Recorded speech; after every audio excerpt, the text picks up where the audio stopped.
Hello patrons, and welcome back to another Patreon exclusive video.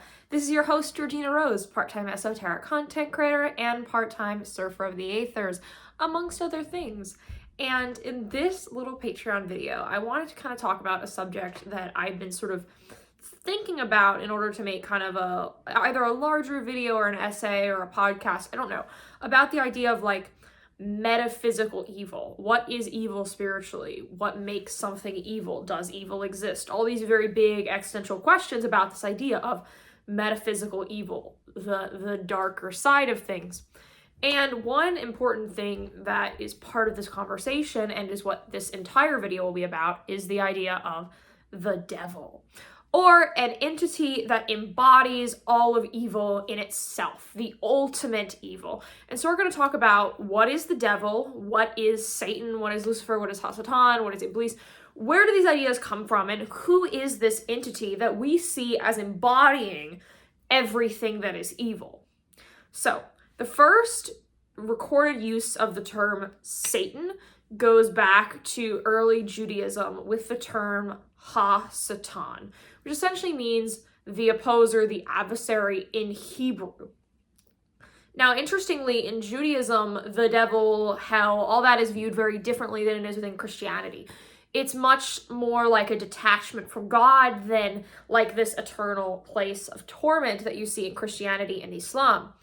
I would say the Jewish idea of hell is more similar to like the pagan ideas of hell that you see in Hellenic paganism and Nordic paganism. It's a little less about punishment, but this Hasatan figure does pop up. Hasatan is not mentioned a ton, but when he is sort of seen as this embodiment of evil. And that sort of transfers into the Christian idea of Satan. The thing is though, when we talk about this entity that embodies all evil in Christianity, rarely are we talking about this title of Satan or Hasatan. We're often talking about one of two spirits, and that would be Lucifer or the devil.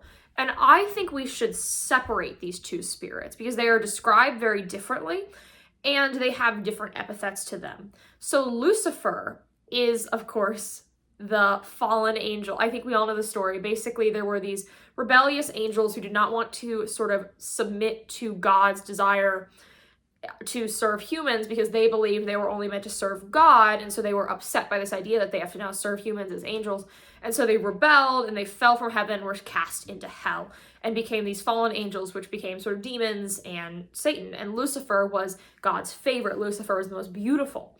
And that is why Lucifer in particular is seen as sort of the king of all the fallen angels, the king of these spirits.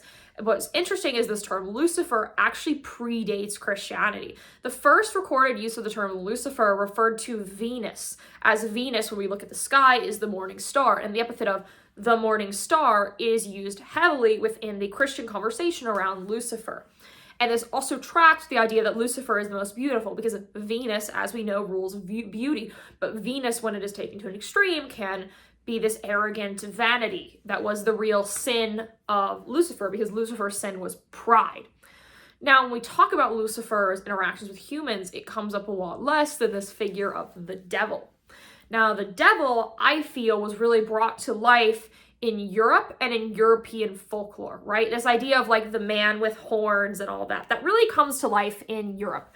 And it develops a lot of folklore around it, right? You get the idea of like the witch's Sabbath, that witches can take these various poisonous herbs and slip out of their body and go dancing with the devil, that the devil can have sex with human beings and produce these like half demon, half human children.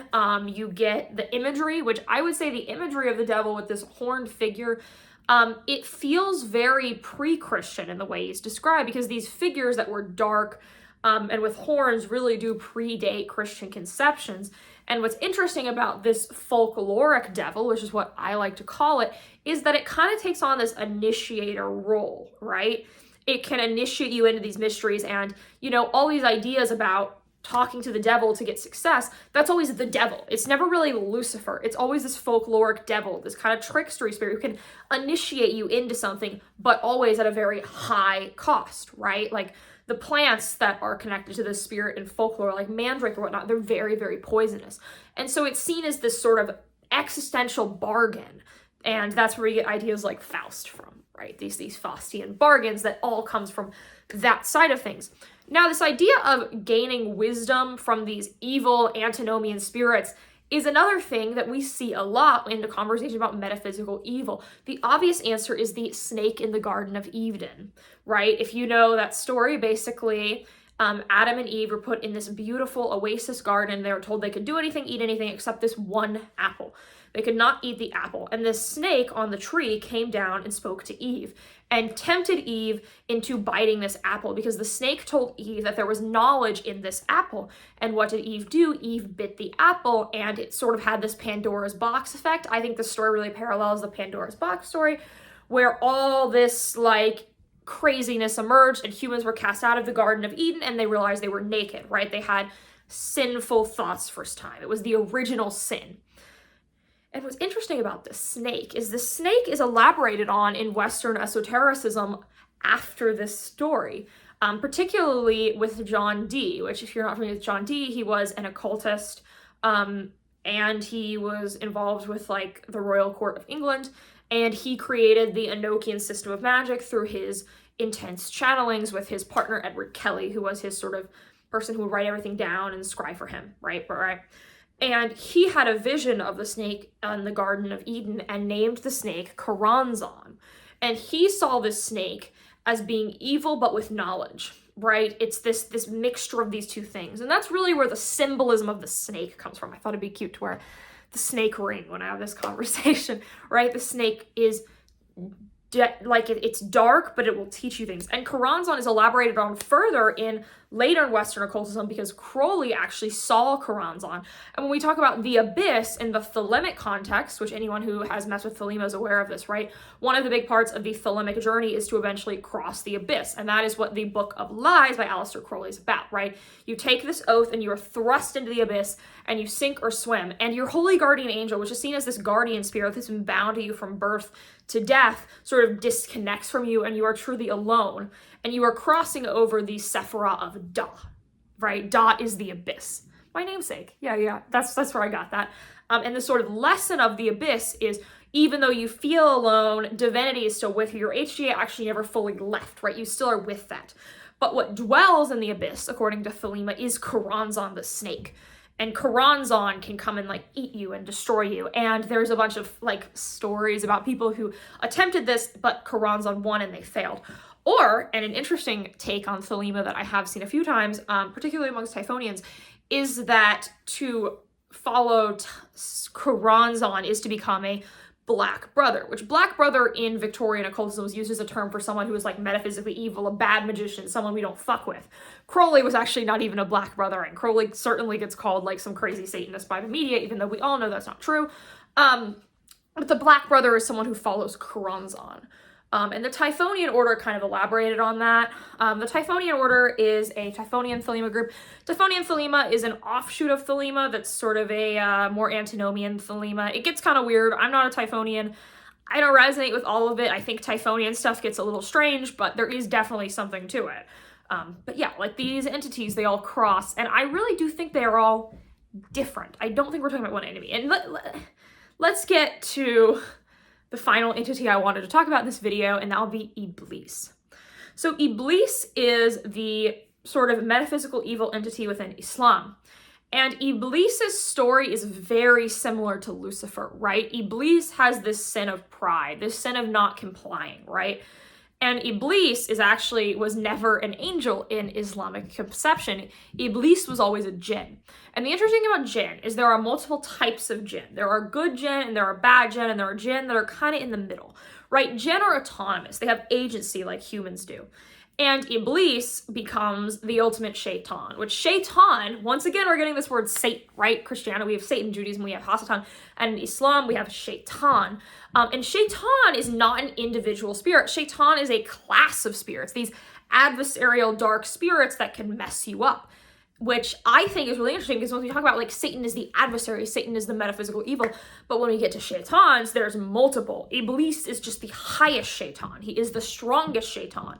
He is the ultimate shaitan, because he was a good jinn who became the ultimate shaitan through his refusal to submit to Allah and Allah's will, which is, of course, once again, that same lesson about pride and kind of the same lesson from the Garden of Eden, which all comes together in a really interesting way, where we get this connection, once again, between metaphysical evil and freedom, metaphysical evil and knowledge, metaphysical evil and temptation, and it all blurs together in this really interesting way that I think sort of tells one of the greatest stories of the human psyche, one of the greatest challenges that we as humans have to deal with. And that is to know what is good and what is bad and understand like things are kind of nuanced and perhaps different choices we make have consequences, even if they feel right. And of course, the warning lesson to all mystics, knowledge can not always be the best thing. Obviously, as mystics, we want knowledge. We need to make sure we are getting the right knowledge from the right places. Unless you want to become a Black Brother, in which case, I guess, join the snake cult. But that's all I really have to say about metaphysical evil and the devil, Satan, Shaitan, all that. I might do a bigger metaphysical evil video in general. Maybe, I don't know. For now, this is what I wanted to talk about because this has all been just so in my head that I'm like, I need to talk about it a little bit. I need to share something. I hope this was helpful. If you have any questions about this video, you can DM me on Patreon or hop in the Telegram group and talk about it. I posted a pinned post on Patreon with like how to get all your rewards, so just check that. I thought that'd be easier than me adding it at the end of the videos because, you know, some people probably aren't watching past when I stop talking about the subject, I figure. I don't know if everyone actually listens to my outros, so it's a pinned post there. But yeah, thank you so much for being continued support. You guys make all this possible. Without Patreon, I would not be able to make anywhere near the amount of stuff I make. So you guys are the absolute best. And also I am planning on returning to live streaming soon. I think it'll be sometime this month. My schedule was kind of chaotic throughout the holidays and through January. But I should be back at some point this month streaming. I'm going to start streaming on YouTube instead of Twitch, so just be aware of that. And I'm thinking I'm going to maybe stream on Thursdays instead of Tuesdays. I'm not really sure. I'm still kind of like working out my times and stuff. So stay tuned. Keep you know, following the Patreon, following my socials. You guys know where to find me. I'm not going to do all the plugs. I think you're aware I'm on like every platform under the sun. And I look forward to chatting with you guys in the Telegram or on the Patreon or seeing you in the next one of these. All right, bye.